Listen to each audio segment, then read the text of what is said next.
નમસ્કાર મિત્રો, આજે આપણે ફરીથી નવા ધોરણની અંદર નવા વિષય સાથે અભ્યાસ કરશું. પહેલા મોડાસા પ્રાથમિક શાળા આપ સૌનું હાર્દિક સ્વાગત કરે છે. ધોરણ 7ની અંદર વિષય ગુજરાતી અને વિષયાંક છે રાનમાં એ કાવ્યની સમજ છે એ આપણને પ્રાપ્ત કરવાની છે. સરસ મજાના આ કાવ્યની અંદર કવિએ જે ભાવ વ્યક્ત કર્યો છે એ ભાવને સમજવાનો છે. એ પહેલા આપણે આ કાવ્યની અંદર આવતા જે શબ્દાર્થ છે એટલે કે જે અઘરા શબ્દો છે એને સમજશું અને અર્થને જાણશું. અને જ્યારે કાવ્ય આપણે ભણીએ, કાવ્યનું પઠન કરીએ, ગાઈએ, સમજીએ, એ સમયે શબ્દોને તમારે નોંધવાના છે, સમજવાના છે, અંડરલાઈન કરવાના છે અને સમજવાના છે. જોઈએ રાનમાં તો કે જંગલમાં, ધોધમાર તો પુષ્કળ, વાયરો તો પવન, વાસંત પવનની ગતિની સાથે વરસાદ ન પ્રવેશે તો હોય તેવી જગ્યાએ વરસાદના ઉડતા છાંટા. મિત્રો, વરસાદ વરસતો હોય પણ એની સાથે પવન પણ હોય, એ પવનનો ગતિની સાથે વરસાદ ન પ્રવેશ શકે એવી જગ્યાએ વરસાદના જે છાંટા ઉડે એને આપણે વાસંત કહીએ. દાખલા તરીકે આપણા ઘરની બારી હોય તો ઘરમાં તો વરસાદ પ્રવેશી શકતો નથી, પણ બારી ખુલ્લી હોય અને પવન હોય તો બારીના માંથી જે વરસાદના છાંટા ઉડે છે આપણે વાસંત કહીએ છીએ આપણી ગુજરાતી ભાષાની અંદર, પ્રાદેશિક ભાષાની અંદર. પછી છે ઘટના તો કે બનાવ. અહીંયા આ કાવ્યની અંદર બનાવ. નેવું તો સાપરાના છેડા ઉપરથી વરસાદનું પાણી નીચે પડે છે. આજે તો આજના સમયમાં મિત્રો શહેરી જીવનમાં તો ખબર ન પડે નેવું એટલે શું, કારણ કે ત્યાં તો સ્લેબવાળા મકાન છે. આપણા ગામડા ગામની અંદર ખાસ કરીને જે પેલું પ્રવાહ હોય ને, નળિયા ઉપરથી પાણીનો જે પ્રવાહ વરસાદના સમયમાં વરસતો હોય અને પ્રવાહ નીચે પડે ને આપણે નેવું કહીએ છે. પછી છે ગહેકું એટલે કે આનંદની મસ્તીમાં આવી પંખીનું જોરથી બોલવું. ખૂબ જ ખુશીમાં આનંદમાં આવી જઈને જે પંખી બોલે એને આપણે ગહેકવું કહીએ છીએ. અને ટહુકવું, બંને શબ્દમાં થોડોક ડિફરન્સ છે. શામા પક્ષીને સંદેશો પહોંચાડવા પંખીને બોલો. આપણે ટહેકું ને ગહેકું બંને સરખું સમજીએ છીએ, પણ ટહેકું ને ગહેકુંમાં થોડોક તફાવત છે. કે ગહેકું એટલે જે પંખી આનંદમાં આવે અને બોલે છે એને ગહેકું કહે. એક પંખી બોલ્યા પછી એની સામે જે પંખી પ્રત્યુત્તર આપે એટલે કે બોલે પાછું, એને ટહકવું કહેવાય. તો આવી રીતથી અહીંયા શબ્દાર્થ છે એ શબ્દાર્થ આ કાવ્યની અંદર આપણે જોઈએ. હવે કવિનો પરિચય છે. સરસ મજાનું આ રાનમાં કાવ્ય છે. એ રાનમાં કાવ્યની અંદર કવિએ છે એમના ધ્રુવકુમાર પ્રબોધરાય ભટ્ટ, એમનું જે જન્મસ્થળ છે એ નિંગાળા, જિલ્લો ભાવનગર જિલ્લાની અંદર આવેલું છે. જન્મ 8/5/1947 રોજ એમનો જન્મ છે. તેમનું સાહિત્ય સર્જન જોઈએ તો નવલકથાની અંદર કર્ણલોક, સમુદ્રાંતિકે, તતોષમંજી, અંતરાપી, કુપાર એવા સરસ મજાના નવલકથાઓ કહી શકાય. કિશોર કથાઓ એટલે કે બાળકોને જે 10 થી 15 વર્ષની આસપાસની ઉંમરના એવાને ગમે એવા ખોવાયેલું નગર છે. પછી કાવ્ય સંગ્રહો છે તો કે સુણવંતુ ગાય તેના ગીત, એવા કાવ્ય સંગ્રહો પણ આપેલા છે. એમ કહીએ કે સારું એવું પ્રદાન છે એ ગુજરાતી સાહિત્યની અંદર ધ્રુવ ભટ્ટનું રહેલું છે. અહીંયા આ સરસ મજાની જે કાવ્ય છે એ કાવ્ય રાનમાં એનો આપણે સૌપ્રથમ સામૂહિક જ્ઞાન ગાનથી આપણે કરશું. તો સાંભળીએ, ગાશું આપણી સાથે. કાવ્યની સમજૂતી. સરસ મજાનું જે કાવ્ય છે એ કાવ્યને આપણે સમજવાનું છે. પહેલા એ સમજતા પહેલા આપણે એનું ગાન કરવાનું છે, બરાબર? તો એ ગાન કરશું.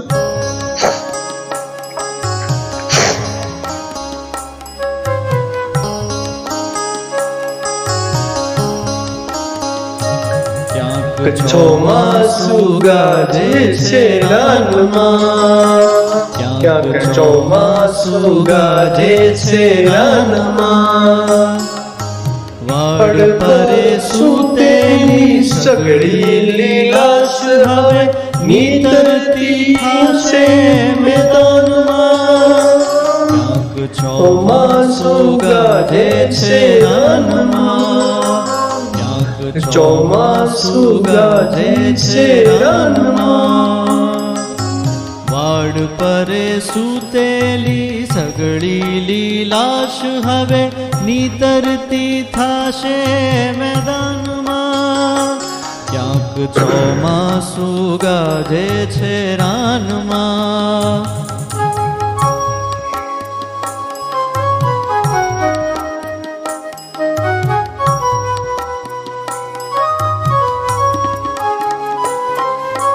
ઊંચેથી આર પાર સરતું આકાશ હવે ઉતરશે ધોધમાર હેઠું. ભીજાતા વાયરાઓ વૈસે સંદેશા કે ચોમાસું ધાર ધાર બેઠું. કાલ સુધી રહેતા તા આપણે ને કાલથી વાછંટો રહેશે મકાનમાં. ક્યાંક ચોમાસું ગાજે છે રાનમાં.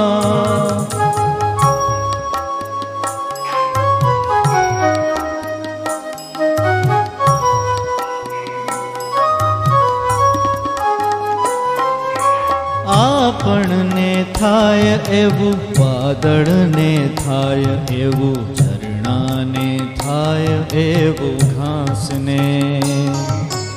આવી ઘટનામાં જે ડુંગરને થાય થાય નેવેથી દળદળતા ગામને. તમને એ થાય ચાલ ટહુકો થઈ જાઉં અને જાળ તળે ગહેકું રે પાનમાં. ક્યાંક ચોમાસું ગાજે છે રાનમાં. ક્યાંક ચોમાસું ગાજે છે રાનમાં. વાડ પરે સૂતેલી સગડી લીલાશ હવે નીતરતી થાશે મેદાનમાં. ક્યાંક ચોમાસું ગાજે છે રાનમાં. ક્યાંક ચોમાસું ગાજે છે રાનમાં. ક્યાંક ચોમાસું ગાજે છે રાનમાં. ખૂબ સરસ આ કાવ્યગાન આપણે સાંભળ્યું. હવે કાવ્યની સમજ છે આપણે પ્રાપ્ત કરીશું. સરસ મજાના આ કાવ્યની અંદર કવિએ પ્રકૃતિની સરસ મજાની જે સમૃદ્ધિ છે એ સમૃદ્ધિને અહીંયા વ્યક્ત કરી છે. સરસ મજાના આ કાવ્યમાં ચોમાસાનું જે આગમન છે એ આગમન થાય એ પહેલા જે આસપાસ પરિવર્તન થાય છે એનો જે સંદેશ છે એ સંદેશ આપણને પ્રાપ્ત થતો હોય છે અને એ ધીમે ધીમે ઘર સુધી અને ઘરથી વ્યક્તિના મન સુધી અંતરાત્મામાં પ્રવેશી જાય છે. એની સરળ ભાષાની અંદર આ પ્રકૃતિ ગીતની અંદર પ્રકૃતિનું મહિમા વર્તાવતું ગીતની અંદર કવિ વ્યક્ત કરી છે. ગ્રામ્ય જીવન અને હરેકના જીવનની અંદર ચોમાસું છે ખૂબ જ મહત્વનું છે. દરેક ઋતુઓમાં ચોમાસાની ઋતુ છે એ શ્રેષ્ઠ ગણવામાં આવે છે. કારણ કે ચોમાસા ઉપર આપણો દેશ ખેતી પ્રધાન હોય ત્યારે ચોમાસાની ઋતુની ખૂબ જ આવશ્યકતા છે. એક ઉલ્લાસ, આનંદ અને ઉત્સાહ પ્રેરનારી આ ઋતુ છે. એ ઋતુના આગમનની જે વધામણી છે, આગમનનો જે સંદેશો છે, એ સંદેશો આ કાવ્યની અંદર ધ્રુવ ભટ્ટે ખૂબ સરસ રીતે વ્યક્ત કર્યો છે. એને આપણે સમજવાનો પ્રયાસ કરવાનો છે. જોઈએ કે ક્યાંક ચોમાસું ગાજે છે રાનમાં. વાડ પરે સૂતેલી સઘળી લીલાશ હવે નીતરતી થાશે મેદાનમાં. ક્યાંક ચોમાસું ગાજે છે રાનમાં. બહુ સરસ વાત કવિ અહીંયા કરી છે કે ક્યાંક ચોમાસું ગાજે છે. વરસાદનું આગમન થતા પહેલા આકાશની અંદર કાળા ડિબાંગ વાદળો સવાઈ ગયેલા હોય મેઘ ગર્જના કરતો હોય, પક્ષીઓ કલરવ કરતા હોય, મોરલાઓ ટહુકતા હોય, એક પવન છે મંદ મંદ મીઠો મીઠો મધુર વાતો હોય, ત્યારે એક સંદેશો આપણને મળી જતો હોય, ત્યારે આપણે ખ્યાલ આવી જતો હોય છે કે ચોમાસાના ઋતુનું આગમન થઈ ગયું છે. રાનમાં એટલે જંગલમાં, કે જંગલમાં, કારણ કે સૌપ્રથમ આપણે જોઈએ છે કે જે વૃક્ષોનું પ્રમાણ વધારે હોય, જંગલ વિસ્તાર હોય છે, ત્યાં વરસાદ ખૂબ પુષ્કળ પ્રમાણમાં વરસતો હોય છે, એટલે આગમન ત્યાંથી થયું. તો ત્યાં આગમન થઈ ચૂક્યું છે એવો સંદેશો આપણને પ્રાપ્ત થઈ ગયો છે. ધીમે ધીમે તે ફેરફારો સાથે આપણા સુધી પ્રવેશી ચૂકવાનું છે. પછીની પંક્તિમાં કીધું કે વાડ પરે સૂતેલી સઘળી લીલાશ હવે નીતરતી થાશે મેદાન. અત્યાર સુધી જે વાડ ઉપર હતી લીલાશ, વેલા ચડાવેલા હતા આપણે ક્યાંક પાણી પાઈને, તો હવે એ નીતરતી ધીમે ધીમે નીચે આવશે અને આખા મેદાનની અંદર એ હરિયાળી પ્રવેશી જશે. કારણ કે વરસાદના આગમન પછી આખો જે પ્રદેશ, આખો જે વિસ્તાર છે એ સરસ મજાનો એક લીલી નાઘેર જેવું લીલોછમ લીલાશ પડતો થઈ જતો હોય છે. તો એ સંકેત આપે છે કે હવે ચોમાસું ગાજે છે, એટલે કે ચોમાસાનું આગમન થઈ ગયું છે જંગલોની અંદર, એવી વાત આ કાવ્યની અંદર કવિએ કરી છે. તો ખૂબ સરસ રીતે એને સમજાવવાનો પ્રયાસ અહીંયા કવિએ કર્યો છે કે આવી રીતથી આ ધીમા ધીમા ચાંટાઓ પડી રહ્યા છે અને એને કારણે ગાજવીજ સાથે વરસાદ થઈ રહ્યો છે, અને લીલાશ જે હતી એ ધીમે ધીમે ચારેય દિશાઓની અંદર પથરાવા માંડી છે. એવું અદ્ભુત જે વર્ણન છે, આકાશની અંદર વીજળીઓ કડકડાટ કરી રહી છે. તો આ સુંદર વર્ણન છે એ જોવા મળે છે. પછીની પંક્તિની અંદર કવિએ કીધું છે કે ઊંચેથી આર પાર સરતું આકાશ હવે ઉતરશે ધોધમાર હેઠું, ભીંજાતા વાયરાઓ વહેશે સંદેશો કે ચોમાસું ધારધાર બેઠું છે. બહુ સરસ વાત કરી છે કે ઊંચેથી આર પાર સરતું આકાશ હવે ઉતરશે હેઠું ધોધમાં. તો ઊંચેથી જે બીજી ઋતુ, ચોમાસાની ઋતુ કરતા બીજી ઋતુઓમાં જે વાદળા છે અથવા વાદળ છે ઊંચું હોય છે, પણ જેવું સમુદ્રની અંદર પાણીનું બાષ્પીભવન થઈને ભેજવાળા વાદળો છે નીચે આવી જતા હોય છે, અને નીચું વાદળ આવી જાય એટલે એક સંકેત મળી જાય કે હવે ચોમાસું છે એ શરૂ થઈ જવાનું છે. એટલે સરસ કીધું કે ઊંચેથી આર પાર સરતું આકાશ હવે ધીમે ધીમે નીચે વાદળ આવશે. જેવું નીચે વાદળ આવશે એટલે સરસ મજા ધોધમાર હેઠું, કે મોટા મોટા ફોરા, મોટા મોટા જે વરસાદના છાંટાઓ છે એ પડવા માંડશે, અને એ સામેલાધાર કહે તો સામેલાધાર, ધોધમાર કહે તો ધોધમાર એવો વરસાદ વરસવાની તૈયારી છે, થઈ ચૂકી છે. એવું સુંદર મજાનું વાતાવરણ છે એ થઈ ચૂક્યું છે, અને એને કારણે રાનની અંદર, જંગલની અંદર, તો રાન એટલે જંગલ, જંગલની અંદર તો એનું આગમન થઈ ચૂક્યું છે, અને એ વરસાદનો જે પડ્યો છે એ વરસાદનો સંદેશો પછીની પંક્તિની અંદર કવિએ કીધું છે કે ભીંજાતા વાયરાઓ વહેશે. આપણે જાણીએ છીએ મિત્રો, ગામડામાં રહીએ છીએ એટલે કે વરસાદ આગળ વરસ્યો હોય અને ત્યાં વરસી લીધું, અહીંયા વરસાદ ન હોય, ત્યાંથી જે પછી પવન આવે એ માટીની જે સુગંધ છે એ સુગંધ આપણને ખબર પાડી દે છે, આપણે એ સુગંધને ઓળખી જઈએ છીએ કે ક્યાંક વરસાદ વરસ્યો છે. તો એમ જે રાનની અંદર, જે જંગલની અંદર વરસાદ પડ્યો છે એ વરસાદનો સંદેશો આ સરસ મજાનો મીઠો મધુર પવન વાય છે, વહે છે, એ સંદેશો આપે છે કે ચોમાસું છે એ ખૂબ ધોધમાર બેસી ગયું છે, ચોમાસાનું આગમન છે એ ખૂબ થઈ ગયું છે, અને પ્રકૃતિઓ છે એ સોળે કળાએ હવે ખીલવાની તૈયારીમાં છે. એવો સરસ સંદેશ, સરસ વાત આ કાવ્યની અંદર, આ પંક્તિની અંદર કવિએ વ્યક્ત કરી છે. પછીની પંક્તિમાં કહે છે કે કાલ સુધી રહેતા હતા આપણને ને કાલથી તો વાસંતો રહેશે મકાનમાં, ક્યાંક ચોમાસું ગાજે છે રાનમાં. એમ પછીની પંક્તિની અંદર કવિએ બહુ સરસ વાત કરી છે કે કાલ સુધી રહેતા હતા, મતલબ અહીંયા રહેતા હતા. આ જોઈ શકો છો, લોપક ચિહ્ન આપણે શીખી ગયા છે કે જ્યારે કોઈ અક્ષરનો લોપ થયેલો હોય, સંતાયેલો હોય, ત્યારે આ ચિહ્નનો ઉપયોગ થાય છે. તો કાલ સુધી રહેતા હતા આપણને, અને કાલથી તો વાસંતો રહેશે મકાન. કે અત્યાર સુધી તો આપણે મકાનની અંદર, આપણા ઘરની અંદર રહેતા હતા, હજી પણ રહીશું, પણ હવે કાલથી જે સંદેશો પહોંચી ગયો છે કે જંગલની અંદર ચોમાસાનું આગમન થઈ ચૂક્યું છે, ધીમે ધીમે અહીંયા સુધી આવવાનું છે. અને વરસાદને કારણે, એ ધોધમાર વરસાદના કારણે જ્યારે આપણી બારીઓ ખુલ્લી હોય અથવા આપણો ઘરનો દરવાજો ખુલ્લો હોય અને એ ઘરના દરવાજાથી વરસાદના જે છાંટાઓ પ્રવેશે એને વાસંત કહીએ છીએ. એ મકાનમાં આવી જશે. આપણે જાણીએ છીએ કે બારી ખુલે તો કેવું ધીમા ધીમા છાંટા પડતા હોય છે. ધોધમાર વરસાદ છાંટાઓ છે અંદર ઘરની અંદર પ્રવેશી જતા હોય છે. તો એ પણ સંદેશો આપે છે કે ચોમાસાનું આગમન થઈ ગયું છે અને એ વાસંત છે એ આપણા ઘર સુધી પ્રવેશી જશે એવું અહીંયા કવિ કહે છે. એટલે એ સરસ મજાની વાત છે આ કાવ્યની આ પંક્તિની અંદર કરી છે કે એટલું બધું આગમન થઈ ગયું કે હવે ધીમે આપણા સુધી પ્રવેશી ગયું છે.